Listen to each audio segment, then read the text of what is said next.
here we are. Here we are.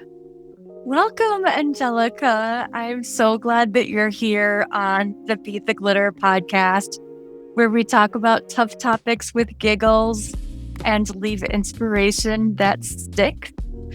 I would love it if you would introduce yourself so we can hear your beautiful accents. Thank you very much in advance. And hear all the wonderful ways in which you are showing up in this world. You have a few titles right now. I would say that they are more burdens than titles, but like for honors, like something in between. And then, first of all, thank you very much, Laura, for having me today. It's a pleasure and an honor to be your guest for this episode of your podcast. And so I am Angelica Polmonari, and I am an Italian trans feminist, lesbian, local, national, and international activist for LGBTQ plus rights. And I'm also a professional, a certified trainer in the field of diversity, equity, and inclusion in the workplace for women and LGBTQ plus people. And so at the local level, I am the first ever female president of ILGA Modena, which is the only LGBT organization working in my own town, Modena, since 2000. Yes, since the year 2000. So this organization has been operating for the past 25 years. At the national level, I am part of the first ever trans feminist network internal to ILGA, which is the main Italian LGBTQ plus organization, whose name is ILGA Rete Donne Transfemminista. And at the international level, last but not least, literally on the opposite side, I am the co-secretary of the Euro Central Asian Lesbian Community, which is a Euro and Central Asian network of lesbian-led and focused organizations working through the countries of both Europe and Central Asia. And at the very same time, I am the chair of the Women's Committee of ILGA World, which is the major global LGBT organization working literally all over the globe in more than 170 countries with more than 2,000 organizations. So I am literally a 24/7 activist and advocate for LGBTQ plus equality at all levels possible. And I feel, a little bit overwhelmed from times to times, but I feel grateful for, literally, for my life as it is. I love it. It's so fantastic. I've been trying to explain who you are to the people I've been talking with recently, because I've been bragging about you. And just like, she is like our global gender equity superstar. That's basically how I've been. You're our hero. Thank you very much, Laura. And like you have already had the chance to get to know me a little bit, and I'm really like tangibly, like substantially very humble. So yeah, I am humbled like by your words, and thank you very much for like I don't know, like for having this opinion of myself and of my activism and my work. And I literally do my very best on a daily basis to make at least some change. This is what I do. And and hopefully things will get better. And then we will also have the chance to talk about like how the situation looks like for LGBTQ plus people right now all over the world. And the situation is, spoiler, it's getting worse and worse and worse. And especially in Italy, which is the place where I'm still based at. Yeah, but at least like in my literally like in my different capacities, I do my very best to be there for the community that I am like an active part of. And and so thank you very much for this space, and thank you very much for what you do, because I am amazed by your passion, your like your will to make a change yourself too. So thank you very much. Well, aren't we just adding color to each other's cheeks? Yeah, this is happening. Thank you. Thank you so much. And like you said, spoiler alerts, there are some tough topics to cover, right? For a lot of Americans, they might not even know about, let alone look at the IGLA map. So maybe we can talk very briefly about what that looks like right now, what it even is, and why it has illuminated some conversations happening right now in Europe. Thank you very much, Laura. And like I am a Virgo, so I'm really like super precise and and squared. So like, if you agree, maybe I can like a little bit like present ILGA World, which is the global organization that I am part of, and also like the tools, the instruments that ILGA World on one side, and that on the other side, it's Euro Central Asian regional branch, which is like put in place on a daily basis in order to support activists, advocates in their daily fight for LGBTQ plus equality. So ILGA World is a global federation, a global network of organizations, as I said before, working all over the globe. And the federation, which is a global one, is composed of 6 different regional branches. So there is ILGA Europe, which is like logistically speaking and geographically speaking, the closest branch to myself, because it's situated, it's placed in Brussels, like legally speaking, and it works all over Europe and Central Asia. But there is also ILGA Asia, there is Pan Africa ILGA, there is ILGA North American Caribbean, there is ILGA Latin American Caribbean, and there is also ILGA Oceania.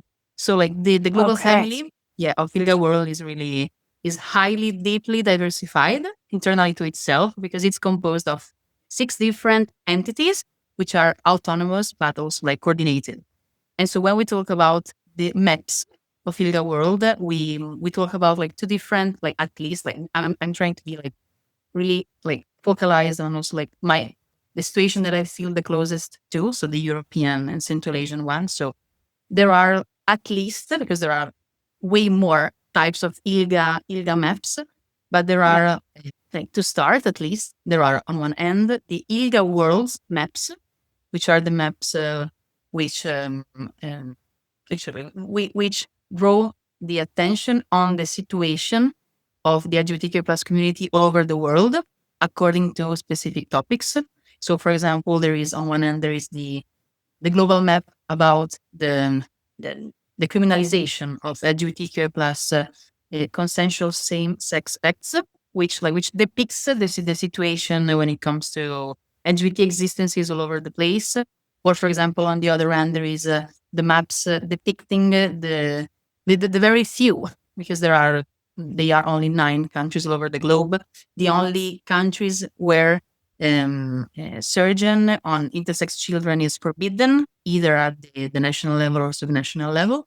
But then on the other side, there is another map, which is called the ILGA Europe Rainbow Map, which is a map describing the situation of the LGBTQ plus community in all the 49 European countries, like composing the European continent. So not only the 27 EU countries, so the countries which are still part of the European Union, but like in a wider perspective, in broader terms, literally all the 49 countries composing the continent where I am still based, so the European one. So when it comes to this second kind of map, so the second map, which is more focused, more focalized on the situation in the European country, we see that, for example, my country, Italy, is one of the worst all over the country. The country ranking, so the country for LGBTQ safety, right? Absolutely, yes. For LGBTQ plus, I would say safeguards in general, because this ranking is composed of 74 different criteria combined in 7 different clusters, and so like it shows how the LGBTQ plus community is or isn't protected, and first of all recognized at the legal level, at the social level, at the political level, in each and every single country of the continent. So, for example, in Italy, according to the latest ranking of ILGA Europe, so according to the latest ILGA Europe Rainbow Map, so the country got the 35th position out of 49, because like basically speaking, there are very few legal and social instruments recognizing the rights and promoting the well-being of LGBTQ plus people. Imagine, Laura, that in Italy, even if Italy is one of the founding countries of the European Union, there is a lack, like a complete one, when it comes to the recognition and the contrast and the prevention of the discrimination on the basis of the sexual identity of a human being. So in Italy, there is no anti-discrimination bill protecting LGBTQ plus people from online hate speech, from street violence, from virtual violence, from discrimination in the workplace on the basis of their belonging to the LGBTQ plus community. And literally, like during the first 6 months of the year, because it's July only, in Italy there were more than 40 like mediatically reported anti-LGBTQ plus attacks. So there were more than 40 cases of homo, bi, transphobia, which have already taken place all over the country. So not only in the major cities, but also in the smaller ones. And so, yeah, so this is one of the reasons why so we got like this position, which is one, literally, as I said before, which is one of the lowest in the ranking. Another, yeah, we say like another lack, which is crucial, is the one related to the absence of any equal marriage. So in Italy, in 2016, there was the approval of the so-called civil partnership bill, Yeah. which introduced something similar, something comparable to a marriage. But as we say, as activists, the civil partnerships in Italy, like they bear more or less the same duties, but they offer less rights. And so this is another kind of subtle discrimination when it comes to the access to public institutes, to public, I would say literally to public and like to social and public recognition of also like our families. So of what we decide to build up together with the people that we want to build our lives and our relationships with. And then I keep going, Lara. So Yeah, just feel I was free gonna say to. there's so much, right? Because like we spoke about before, when we question even Italy's stance on the LGBTQ population, and where does this modern country, there's a lot of modern stuff that comes out of Italy, but yet, some of these beliefs are still fairly old fashioned. I don't know if that's the right way to put it. But then you were talking about religion and what a place, the religion has in this culture.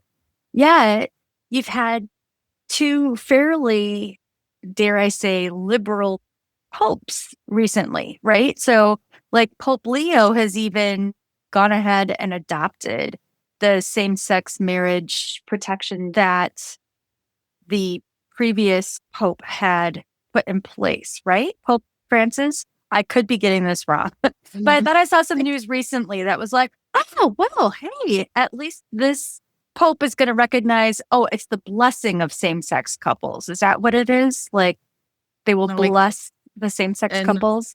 no, to be honest, it was the previous one. So the one who has recently passed away was probably one of the most open when it comes to the recognition of the existences of LGBTQ plus people, while the new one, so the brand new Pope has already stated that, like, according to his humble opinion, there is only one family, which is like the proper one, the recognizable one, and the only family which can exist according to him, according to religion, is the one composed like so based on an heterosexual relationship, like between a man and a woman, and a relationship which actually drives the people to the conception of, like, literally the biological conception of children. So yeah, no, then we will work probably There's work to be done. over the next years more than we did over the past ones. But I get your point. Like, it's confusing because, like, to be honest, like the last few popes, I don't know, like some of them, they tried to open up a little bit more than what it was than what has been done before Yeah. before them. But then, like, they're always like back and forth, and so we will see. But the first declarations of the new pope were a little bit controversial for us. So Okay. like it was really clear on the definition of a family as, like, actually as a unique possible family. And so So it was painful. And when it comes to activism, this means that our advocacy efforts, they will be probably more needed than expected in the Yeah. near future. But we will be there for this. So we've been doing it for ages. And for example, my national organization, ILGA, was founded in the 80s. So this year, so in 2025, ILGA, so the national federation that my local organization is part of, is turning 40 years old. Wow. Like my local organization is turning 25 years this year. So we've been there for a while, and unfortunately, at least in Italy, we will be there for more years to come. But yeah, also like going back to the map. So not only Italy, my country was ranked like this negatively, because there are like other countries which lost a lot of positions, like compared to the previous ranking. One of these countries is the UK, and probably we all know what happened with the verdict of the Supreme Court, like redefining the concept of womanhood. And so like going back, so like literally like erasing like years of Right. All this progress progress getting erased. getting erased. And on one end, on the other end, like we also saw Hungary and Georgia like losing a lot of points. So like losing a lot of positions. And in both countries, there was the introduction of a constitutional, literally a constitutional role. Like I would say, yeah, it's literally it's a law. So a constitutional, uh, yeah, provision, constitutional Okay. Amendment. amendment. Yeah, thank you very much. Because Trying to figure out. Sorry. from times to times, it's like I mix in my mind like Italian, English, and a little bit like Spanish and Portuguese. I think So you're I'm doing like, great. So thank you very much. I was really emotional when I talk about these topics. And so yeah. so both Hungary and Georgia, they introduced so constitutional amendments enabling the prohibition of LGBTQ plus caterings. And what happened in Hungary, not so many weeks ago, like was mind blowing. So more than 100,000 people, they marched in the streets of Budapest, despite the legal, so the binding prohibition of the Pride Parade. But yeah, but the civil society reacted. So like at least I would say in Europe, but in Central Asia at the very same time as well.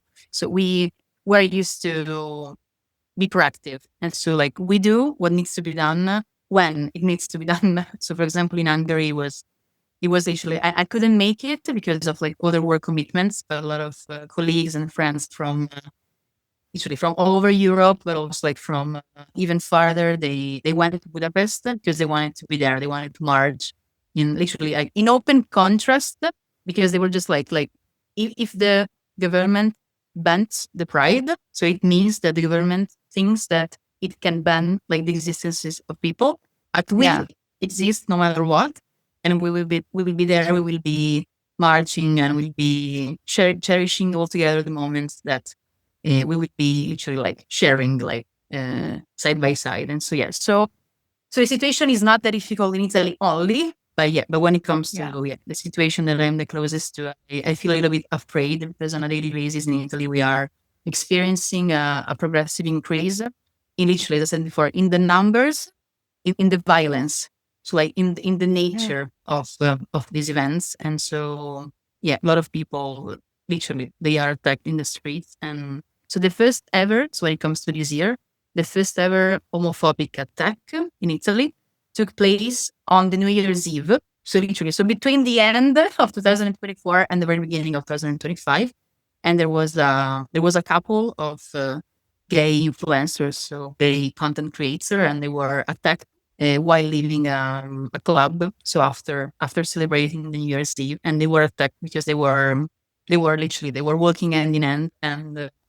And so yeah, so some people saw them and felt entitled to literally to go against them like openly, and to attack them. And yeah, so as you were saying before, religion plays a pivotal role, but at the very same time, politics is and politicians especially. So the people who practice politics in Italy, they are the very core of the problem. And we saw that over the past, literally, not so many, over the past 3 years. So literally over, yeah. So yeah, between September, October 2022, and nowadays. So between the time when the new government took the power. So yeah, so like between that date and today, the violence never ever stopped increasing. And when it comes to like to media language, like when it comes to the articles that like show up in also like in our social medias, and when it comes to the rhetoric about the diversity and the minority groups in Italy, like there is violence. Like at the very core of this rhetoric, there is the lack of acceptance of what is felt is perceived as different from the so-called norm. So this government is against women, even if women compose like the most numerous minority group in the world, and they are against LGBTQ plus people. They are against migrant people. They are against people with disabilities, and so literally like they strive for this model of perfection based on on the cisgender identity, the heterosexual sexual orientation, based on also on a specific color of the skin. So based on this obsession with the purity, the pureness, of the human being. And it like we were talking about before, we live in this big, wide world that's actually pretty small, and it's so obvious that there are so many different kinds of people. So for anybody to expect everybody to be the same and have to somehow comply with that weird standard of this is what you have to be to equal human and to deserve existing on this planet is ridiculous. And it's just ignorant in my personal opinion. But on the positive note, there are organizations that we would normally assume are on the total machismo side. We would think that they are over masculine and we would assume that they're not cool with DEI. And yet you've been hired by Maserati 2 years in a row for training during Pride Month. And you're not training just the HR team. You're training all these amazing employees in Italy for a sports car company. So maybe we can talk a little bit about that, because it sounds like not only did they love you the first time, but they loved you the second time as well. And you did more than just a couple trainings there. Yeah. Thank you very much, Laura, for bringing this other topic to the table. Yes, as I said before, also especially thanks to my activism. So thanks to my grassroots pathway into the LGBTQ plus universe. I also because I was requested as a trainer and only as a speaker. So I decided to start like investing like time and energy also in this kind of additional existential pathway. And so this is how and why I started delivering trainings. And so because I was requested even before realizing that I could have become a trainer. So this is like the unpredictable nature of life, or at least of my life. That's how this podcast was created too. And that's how my writing workshops have been created as well. It's like, I love it that we just go, yes. Yeah, it happened in the best way possible, probably. In the most in the least expected and in the best and the most positive way possible. And so so going back to my trainers at pathway, so it is something quite recent, because so I started more or less delivering trainings for both the profit and not for profit sectors in Italy at the local, national level, or also the international one, literally more or less 2 years ago. And so and it has been something always like going side by side, hand in hand with my activism. So when I deliver trainings, I always say, like, when I present myself, when I introduce myself, I define myself as an activist, as a local activist, so as a national, but before that as a local, and then national, and then international advocate, really like involved, engaged in the LGBTQ plus cause, like in the most comprehensive way possible. So like my trainings, they are both theoretical and practical, but they're also political, but like in the most comprehensive way possible, because like I say, like we will be talking about the real life experiences of people who are still subject to discrimination, to violence, and so we cannot be neutral. So we will be talking about something which goes really like straight to the heart, straight to the mind, straight to the feelings, to the thoughts of the people. So we cannot be neutral. And so yeah, so more and more profit entities and then not for profit entities. So they got to know me and vice versa. And so one day last year, I received this email from Maserati, whose headquarters are in Modena. So Maserati, as a global brand, as a global sports car brand company, it was conceived and established in Modena, so my hometown. So I received this email from in the communications and HR teams asking me if I were interested in delivering at least like at the very beginning 2 trainings on the diversity, equity, and inclusion of the LGBTQ plus people in the workplace. So for like literally addressed to the workforce of Maserati at the local level, because they had known that as an activist I was really active, and so they were just like, okay, so like we heard very positive things about you. We would love to get to know you in person, and we would love to have you as the first ever. And this is really interesting. So as the first ever trainer on diversity, equity, and inclusion for the LGBT and of the LGBTQ plus community in the workplace of Maserati. So last year, for the very first time in the history of the company, Maserati hosted two trainings about the LGBT community. And so like at the very beginning, so when I accepted this job opportunity, I had my own prejudices. And so this is something that I always say, even the most structured and the most like passionate and the most engaged activists and advocate for equality, for human rights, we too have our own prejudices, because this is how the human brain functions. And so when I received this proposal, I was just like, no, like it will be really frustrating. It will be disappointing, because I know that these people, they are not really interested in the topics. They are just forced by their company, like to attend these meetings, these trainings, because for the company, when it comes to rainbow washing, probably it will be fruitful to show to the external audience that Maserati hosted trainings on diversity and inclusion. So I had my own prejudices, and I was just like, okay, so let's give it a try, but literally like with the lowest expectations possible. And I was just like, okay, so I will go there.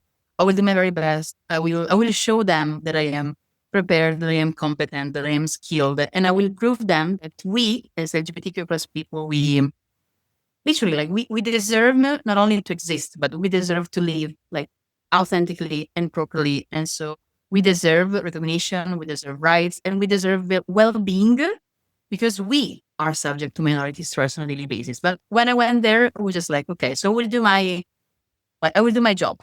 I will do it. And literally, I will do it as I can in the best way possible. But I was really skeptical. And then it was like, this experience was incredible.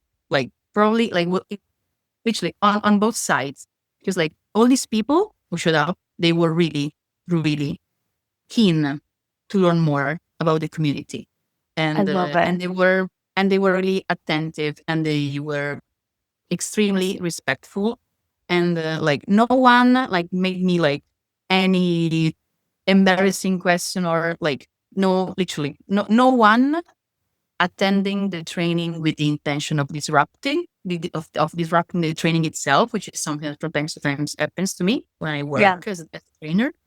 And so last year we talked about the basics of the LGBTQ plus universe. So we talked about the components of the sexual identity on one end during the first training, and then on the other end during the second one, we talked about the data. So we talked about the situation of the LGBTQ plus community all over the world, the situation in Europe, and the situation in Italy. And more specifically, we talked about allyship and what was brought up by them during the training about allyship. I don't know, like literally conquered my heart because they literally like they felt touched by the topic. And so they asked me, Angelica, about like in your opinion, what can we do on a daily basis, like to make like our colleagues from the LGBTQ plus community feel seen, heard, and valued? And they like I felt that they were authentically into it.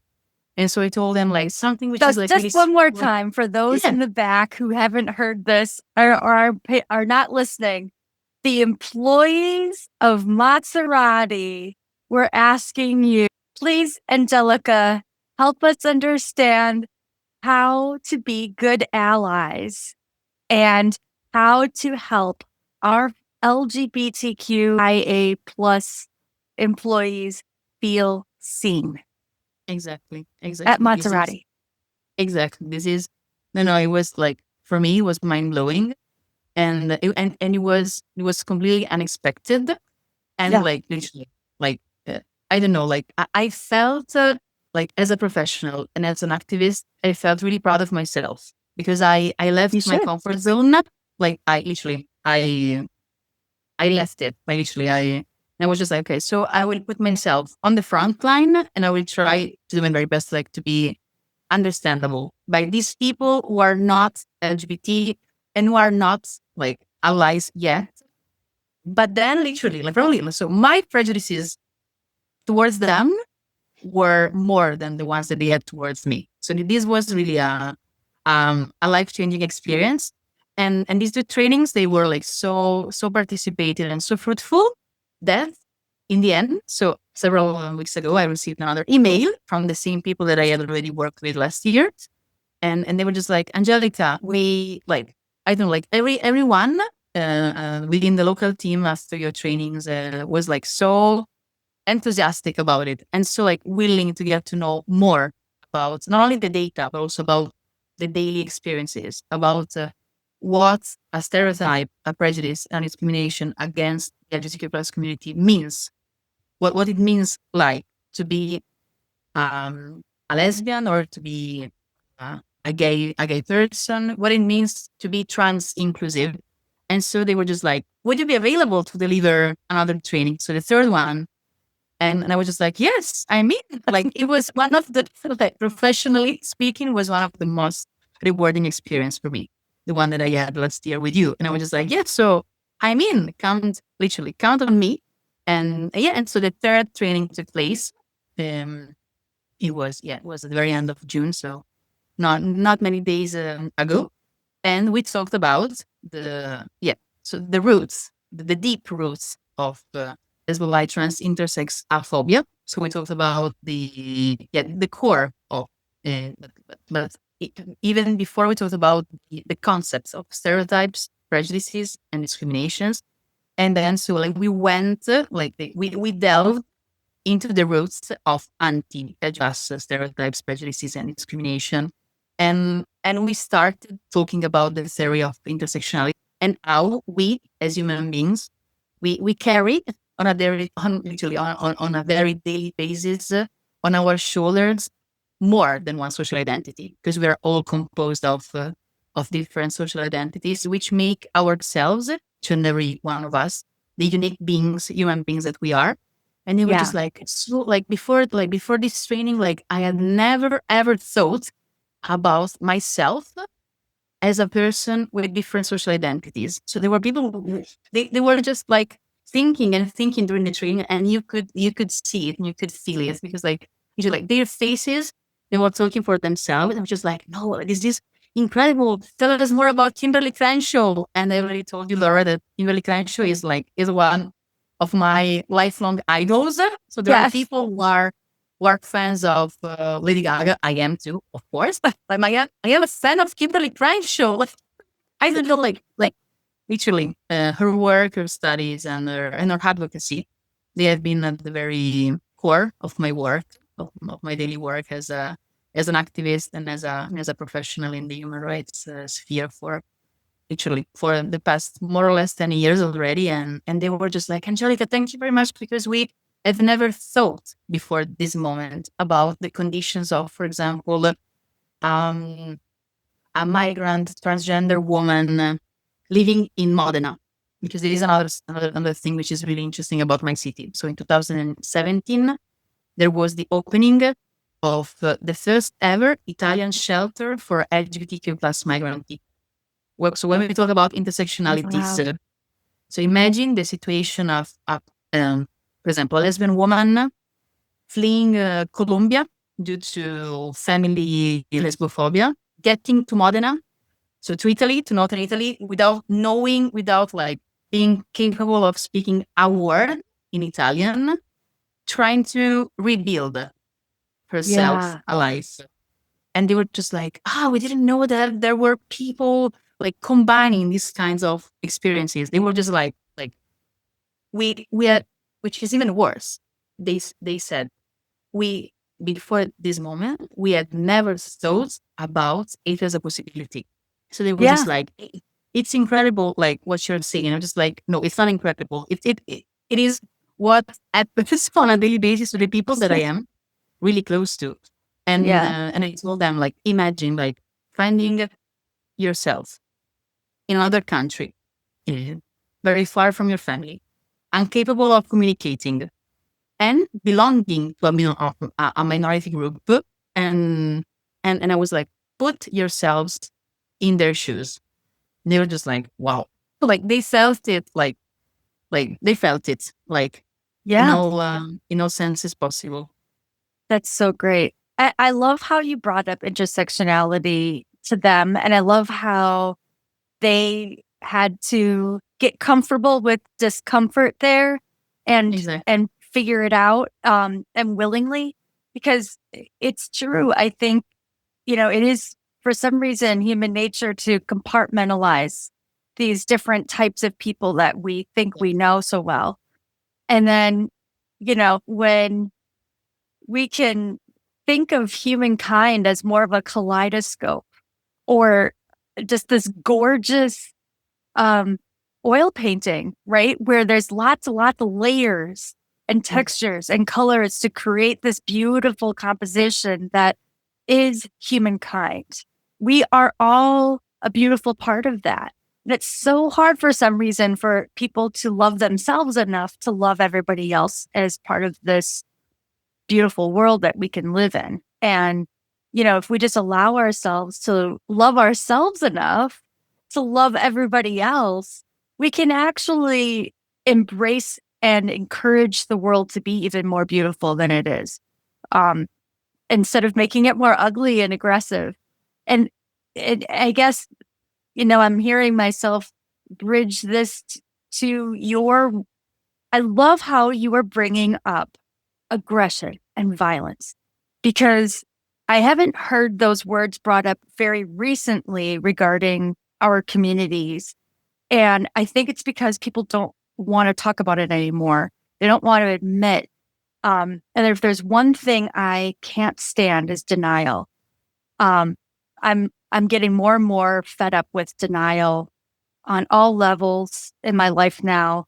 And I'm I'm seeing in comments on my TikTok channel, I'm seeing it on other social media posts, people almost proving that there's aggression and violence against trans people specifically and the LGBTQ community just by denying that there's violence and aggression.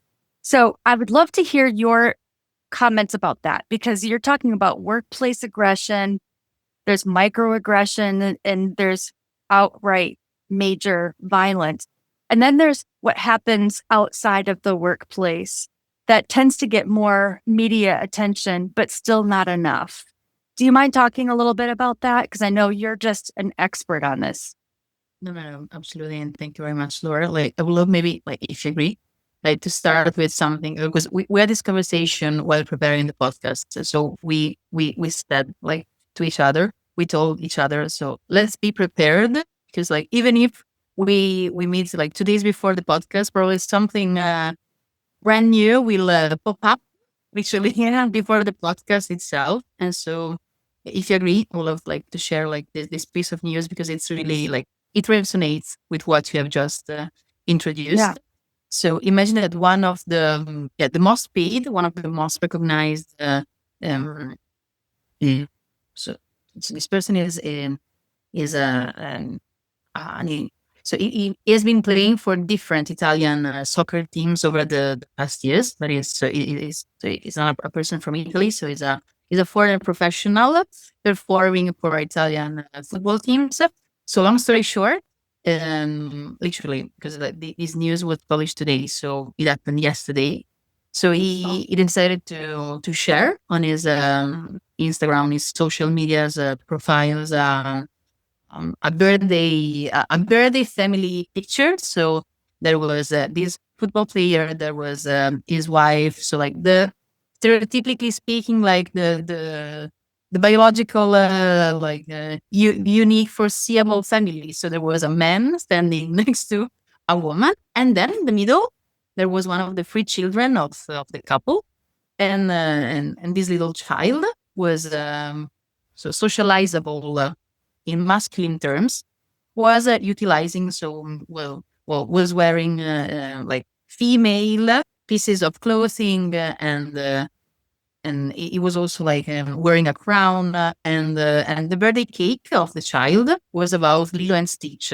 So the football player had to literally to remove the picture from his social media, because he received more than 5,000, I would say, like literally gender-based and anti-LGBTQ plus comments, due to the fact that his child was not appearing in a stereotypically masculine way. So this is something which is like literally, which I discovered, and then, so literally probably 15, 20 minutes before our podcast, because I was on Instagram and I was checking some things for work, and I was just like, another one. And like more than 5,000 comments. Literally, like they appeared in a very like short period amount of time, and they were really violent. And they were literally going against the fact that according to the norms, according to the stereotypes, that this child was not expressing themselves properly. And another like very like violent accusation, like was going against the parents, saying that the parents are not capable of educating their son, their child properly, due to the fact that they were like too permissive. See, now you and I are feeling right now what a big deal this is. However, let's remember that there might be people listening to this going, who cares? It's not that big a deal. It is. And so maybe we can like really break it down for those who might not understand that these comments are actually considered acts of aggression and violence. For anyone who is going to, claim that we're being too soft or whatever, I don't think they're fully understanding the impact that these violent and aggressive comments make. And, how they give permission for physical violence as well. But there's more than one type of trauma. There's more than one type of acts of abuse. Oops, I just accidentally sent some balloons. I am not celebrating violence here. No, so I think that is really important to, for anybody who's curious, to understand why we're so concerned about this.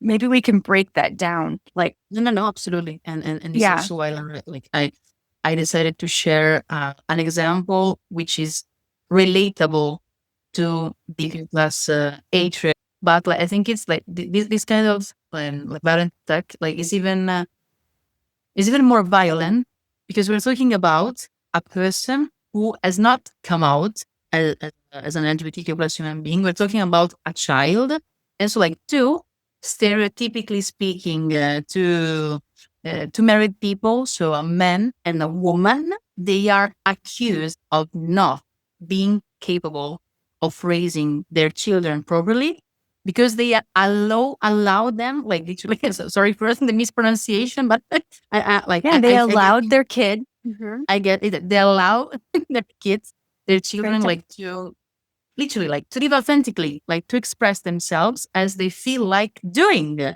And so this is something which like for me was really mind blowing because like so you are literally so you are accusing like two people of not being able of raising their children on the basis of your like internalized stereotypes and prejudices, and only because this person was socializable as a uh, as a little man because we're talking about really a little child. So only because like you, according to the stereotypes of gender expression, only because like you feel that this person is not alignable like to the standards, and so like I felt it really shockful, and this person was so overwhelmed with hatred that like in the end was like, okay, so I will I will find a way like to remove these comments and these posts. Another case, because like, yeah, you know, like I'm a Virgo, so like I'm connecting all the dots. I love it. So I will not leave the sports environment because probably I don't know, more like it was meant like for us like to treat this topic additionally to the others, but because I do not know about that much about the situation in the US, but in Italy, like the sports environment is one of the most like patriarchal, sexist, misogynist, and toxic ever. And literally, imagine that like to date, no, like that there was like no, there hasn't been any coming out of any Italian like soccer player, football player. And statistically speaking, like we, the LGBTQ plus community, we represent at least more than the 10% of the population. So the numbers, they go against the reality. And so going back to sports, and I'm talking about so male defining, male presenting people. While on the other end, there were several we said LGBTQ individuals, so like people socializing themselves in feminine terms, coming out as either lesbians or bisexuals. And so, for example, two of them, so like two former sports professionals, so a couple, a lesbian couple, so they got married and they shared the pictures of their wedding on social media.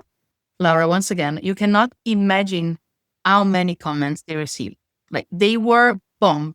They were literally overwhelmed with the worst comments possible. So like you are a joke of nature. Like you are violating the laws of biology, and you are awful. You are disgusting. And how? Okay, so I want to know who among the two of you plays like who is the man who plays like the masculine role, or how do you make sex? As if that's part of the right. And so, and also this, and there are inevitably, what I'm reading, comments that are justifying aggressive behavior physically as well, and that are fueling myths that need to be totally bunked. Like, for example, when I've got like a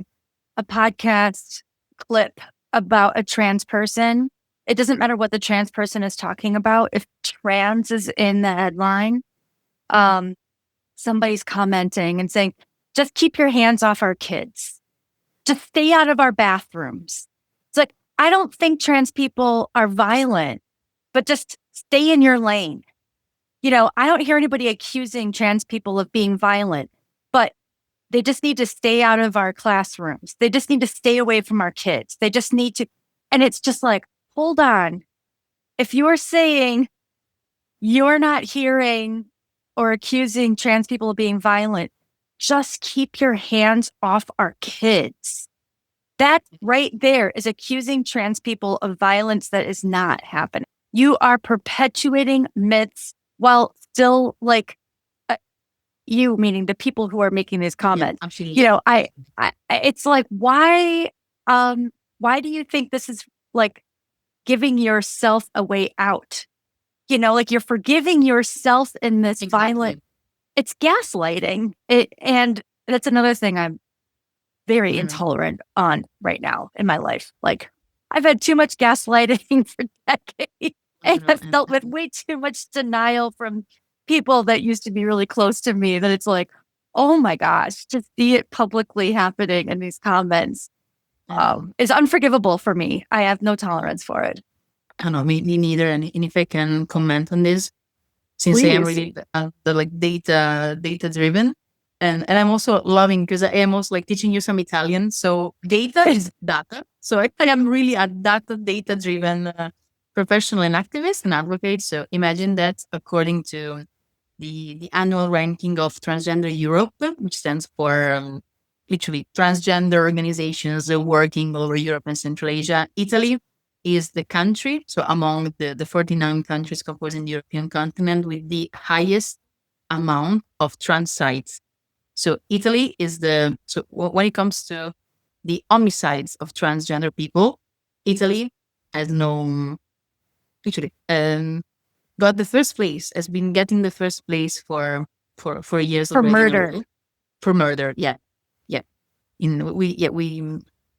literally in Italy, we as allies, because I'm an ally to the transgender community as a lesbian. Me too. For LGBTQ+ rights, exactly. We the allies, but especially the transgender people who are on the front lines, so the activists and the advocates. So we as a community, but especially they, have been fighting in Italy over the past years for the amendment of the only national law regulating the gender transition, because when it was adopted back in the 80s, so it was the year 1984, it was like a pioneeristic law. It was like a groundbreaking legal result, but then it became like one of the most, when it comes like to the recognition of the rights and also the well-being of transgender people, one of the most controversial law.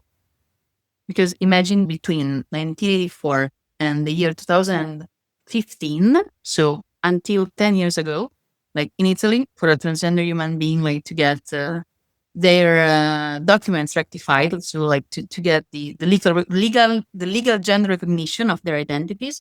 So these people, they were obliged to undergo surgery aimed at in impeding them to reproduce themselves. So we're talking about like deep surgery, and so literally sex resignation surgery, which was mandatory in order for transgender people to get their legal gender recognition. And this is something which changed 10 years ago only. And in Italy today, for a transgender person to get their legal gender recognition, it's still needed 1 year / 1.5 year long psychological pathway. So these people, like, even if they do not have like any literally health related issue or problem, they need to spend a lot of money in a psychological pathway, which is mandatory. So transgender people in Italy, they cannot decide. So they, literally. So the state, the law, obliges them to be followed by therapists, by psychologists, telling them that they are transgender to get legal recognition. But not only in Italy, the ultimate step of the legal gender recognition pathway for a transgender person is a verdict. So there is a judge literally declaring that the person requesting legal gender is sufficiently belonging to the opposite gender. And can you imagine, like literally, if a cisgender person could just imagine like having to plead their case that they really are the gender that they present themselves. I mean, we know there are some men that look a little bit more feminine. Maybe they just have smaller bone structures than the he-man that they have been shown is the stereotypical male. You've got women who might, be born a little bit broader shouldered and stronger. Maybe they have a stronger jaw. They have a unibrow, whatever. Like, this is the beauty of humankind, right? But to have somebody question, like, yeah, but are you really Exactly. as woman as we think you should be? Regardless of whether they're transgender or not. It's basically the same thing, except somebody has to potentially, choose to do their own. Well, we want them to be able to choose to have their own surgeries if they so choose Exactly. to be the authentic self they believe that they are. And, they're, and I think that, I don't know if you're hearing about this, but we hear about this in the US too, that now that there's all these anti-trans laws happening, there are people who are cisgender who are being attacked and accused of being trans just because it's assumed they're trans because they're not presenting themselves as feminine or as masculine as people think that they should. Exactly, as it should be. It's so freaking backwards. And it's, I really think that, some of my beautiful trans friends really hit the nail on the head when they say, I can't help it that you don't love yourself enough to appreciate my bravery to be my authentic self. Exactly. I can't help it that it pisses you off that much that I get to wear what I want and be who I really am against your weird square norms. Like, my existence should be the least of your problems. Yeah. Quit projecting your problems onto me, and that really is what it is, right? This hatred is really some kind of strange psychological sickness in itself, and projecting that assumption onto trans people is sickening in itself. I moved the table because I was really involved, and so going back, like, 'cause we do it, so we go back and forth, like, going back also, like, to the opening topic, so about, like, discrimination in the workplace. Imagine that in Italy, there is only one national law, so regulating the cases of discrimination against LGBTQ plus people on the unique basis of their sexual orientation in the workplace. And we're talking about a national law dating back to the year 2003. And it was something which had been imposed by the European Union. So the European Union adopted a law, so regulating the recognition, the contrast, and the prevention of workplace discrimination on the basis of the sexual orientation. And so Italy, as a founding member of the European Union and as a country still belonging to the European Union, was forced to adopt the law. But according to this law, if a transgender person gets discriminated against in the workplace because of their gender identity, there is no protection. Literally zero protection. So if a transgender person gets misgendered on the workplace on a daily basis, and if a transgender person is not allowed to use the restroom that the person feels like using according to their gender identity, if a transgender person is excluded, like when it comes like to the social gatherings, to also like social events, if a transgender person is rejected as the person that the person themselves are, like literally, like there is no recognition. So this kind of discrimination is not foreseen by the legal system. Is not, and so is not like so there is no protection because first of all, there is no recognition of the phenomenon itself.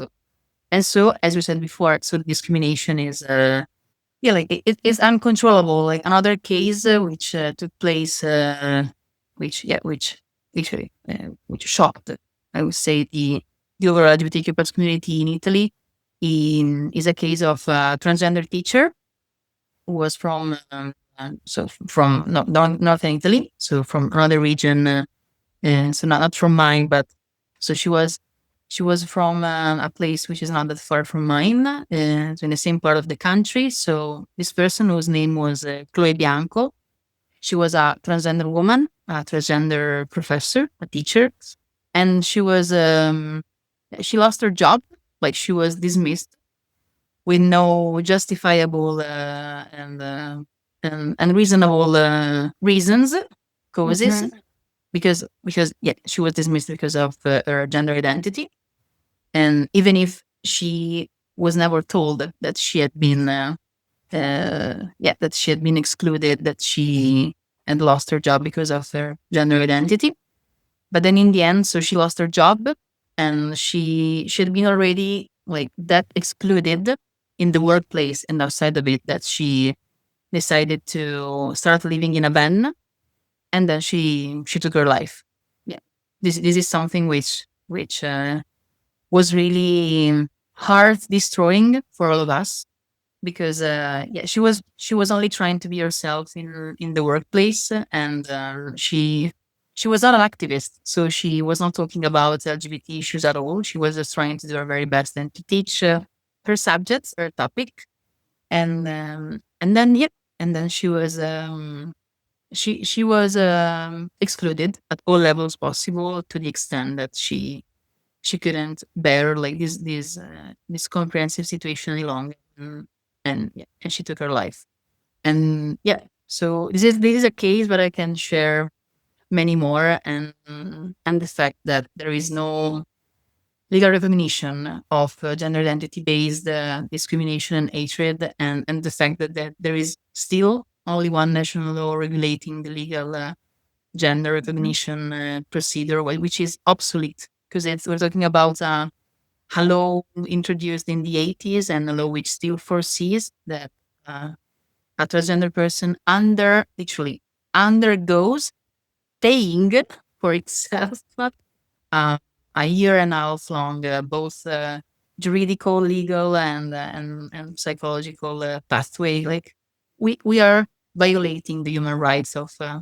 of a human being to exist, as you were saying, to exist authentically, and to live, not to survive only. So we deserve, as people belonging to, I always say, like, to belonging to minority group that we didn't decide to be part of, because I always say, like, we are LGBTQ plus people. We do not decide to be LGBTQ plus people. So we just are who we are. And if you cannot get it, it's your problem, not mine.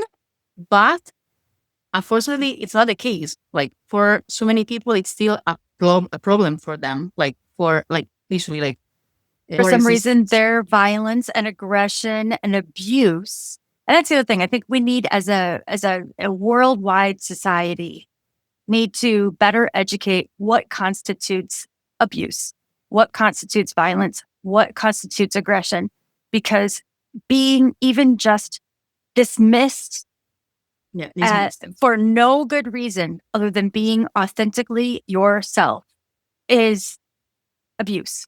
It is. It's violent, it's aggressive, and what were the consequences? She felt like she didn't belong and she killed herself. And for those who have no empathy for that, who can't find it in their hearts to see that as a tragedy, that is sick. This person being authentically themselves is not sick. The people who think it's okay to impose their aggressive, abusive beliefs and making people feel like they don't belong, they shouldn't exist, that is sick. Yeah, and if I can, thank you very much, Laura. And if I can bring something else, because yeah, Yeah, of you know, course. we are nerds, so We are we nerds. not I like love to do. it. And keep talking. I love it. You have so much Great. beautiful wisdom to share. And then after you share this wonderful thing, Yeah, I want you to also share, what do you need from us, Angelica? What can we do to help you? Whether it's how to be the best ally, or whether it's how can we get you in front of more people? Or you think about what it is that you need from us, how we can help you, and how you want us to contact you so you can carry on with and help make the world a better place. Because you are the glitter that we need. And you need a whole legion of you.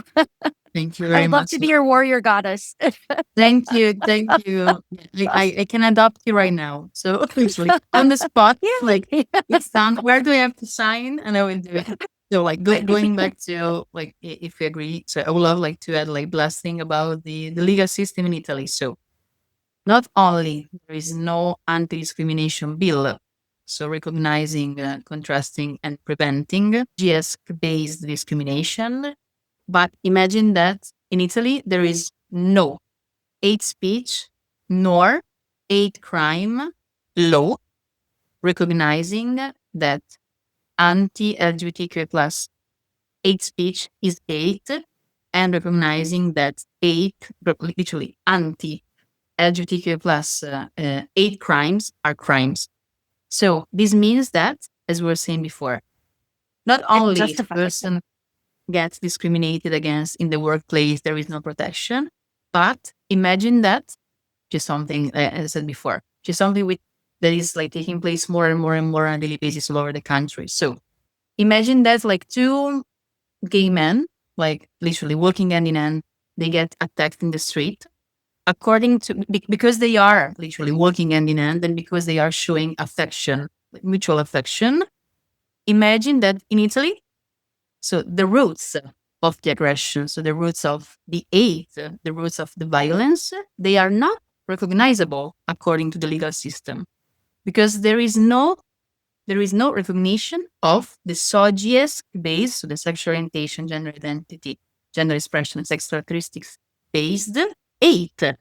So if two people, literally two gay men or two lesbian women or two non-conforming gender-wise people, like if two people of this kind are seen, literally are perceived walking hand in hand and showing mutual affection in the streets and they get attacked because of it, like there is no chance for them, legally speaking, to prove that they had been subject to violence due to their belonging to the LGBTQ plus community. So no. So what I'm hearing is that hate is okay, love is not. Yeah, and existence, like more widely, like an authentic existence is something which is not foreseeable. Yeah. So imagine that literally, like the only, I would say, like the only way, like to get a sort of recognition of this kind of hate is to talk about like useful reasons. So if two people of the same gender, they get attacked, like virtually, physically, in an open space, private one, because of their existence, because of their relationship as LGBTQ plus people, like the only thing that the legal system in Italy can recognize is that like the violence taking place because of useful reasons. I'm just like, no, we're not talking about something which is like not useful. The opposite. Sorry, and useless. Sorry, useless. Oh, okay. Yeah, because like it's like in my opinion, it's like it's literally like it's no sense because like hate is not something useless. Like hate is is something like felt and perceived deep inside. So like the people who attack LGBTQ plus people in general, they're very conscious of what they do. And so it's also why like I have like this like misinterpretation in my mind when it comes to language, because I was talking about something really useful and not useless, because I was talking about people who are really, they are connected to what they do. They know that they want like to harm, like literally like to cause harm, like to people belonging to the LGBTQ community because of what they are. So they know what they do and Are they conscious do it of it. purpose. It's intended. It's It's intended. intended harm. Mhm. Yeah, but in Italy, the only kind of recognition is the one relying on useless. So like this hate crime took place because of useless reasons. No, we're talking about useful. They are full of meaning reasons and not the opposite. And so yeah, so this is like my last 2 cents on the situation in my country. But then going back to your question, what can you do? What can we do? I would say let's be there as much as possible. Let's let's listen to podcasts like yours. Let's take a look at the maps of ILGA World, of ILGA Europe. Let's read the reports by, for example, in other organizations like Outright International, which is another incredible LGBT entity that I have already had the chance to work with last year. For the drafting of a report about the situation of pride events all over the country, and let's attend events organized by either local, national LGBT community. Let's march during pride events. Let's do something. Like I always say, like we we cannot like be all of us be activists. So there are people who are more or less expected by their nature, by the fate, by the history of the world. They are expected to be on the front line. People like me, like people from the organizations that I am part of, people from other organizations that I really esteem.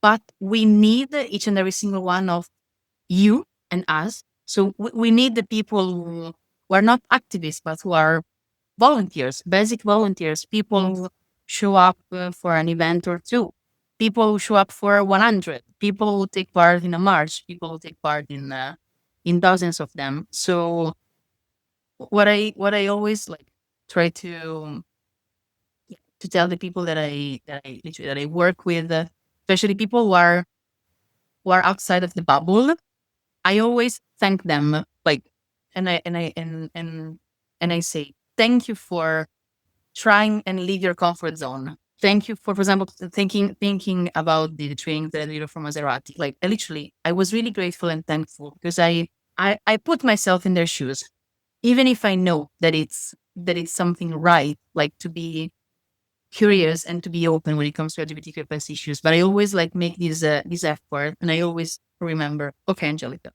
they are different from you and they are not part of the same community that you are part of. So they have more privileges than you. So you cannot assume that they will put themselves in your shoes. But if you perceive that they are doing it, even if it's something really small, try to be grateful and express them. And so this is what I do. Like I thank the people that I meet, like, thank you for listening to my speech. Thank you for coming to the event of my local organization. Thank you for subscribing to Laura's podcast. Thank you for like sharing on LinkedIn some pieces of news about like this brand new report by I don't know, yeah, as I was saying before, by Outright International, by another regional branch of ILGA, by other incredible organizations working all over the globe, either locally, nationally, regionally, or internationally. So I thank these people for everything that they do because like each and every single small step can make a real difference. So we are needed, all of us, LGBTQ plus people, and especially allies, in all of our capacities. Another example, at least in Italy, there is an organization called AGEDO, which stands for the Association of Parents, Friends, and Relatives of LGBTQ plus people. And the majority of the people composing this organization are parents, heterosexual, cisgender parents of incredible unicorns.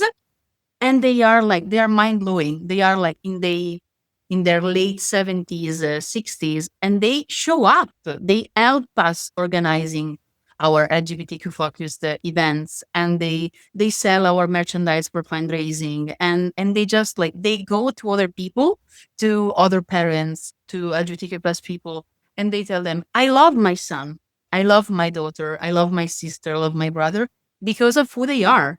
And this is something like which is for me is, I don't know, is undescribably positive because we, Yeah. the LGBTQ plus community, we're only the 10%. But if we manage like to make the other 90% of the population get like, literally get closer to us, then this is where we all win. And so yeah, So come to us while we do our very best. And this is something that I always remind myself. Like I know that it's an extra minority stress source, but we need to leave the bubble. I know that the bubble is comforting, is like I know we are like we yeah, like it's less tiring to talk with people, like for example, what we're doing right now. So talk with people who are sensitive, who are part of the same community, or if they are not, but they are at least like closer to us than others. But like we have to leave the bubble. We have to go outside and we have to be patient. We have to be ready to say the things and to repeat them and to try to make them simpler. Because if we manage to make, I always say, to make a 80-year-old granny from Southern Italy change her mind about the LGBTQ plus existences, then like We have hope. yeah, we have hope. And I agree. I think a really simple ask for me is if people can just practice love before they say anything negative, before they judge anybody, if they just practice love, practice a pause and find love before they let the hate through. They recognize where they're maybe even accidentally being hateful. And just practice love instead. It would make just an amazing ripple effect on so many levels, absolutely. every level. Well, I am so grateful for you and all of the work that you do. Thank you so much, Angelica. We're just going to have you on many, many, many times. And Laura, like, please feel free to reach out whenever you feel like doing. And Okay. and let's keep in touch. And thank you very much for what you do.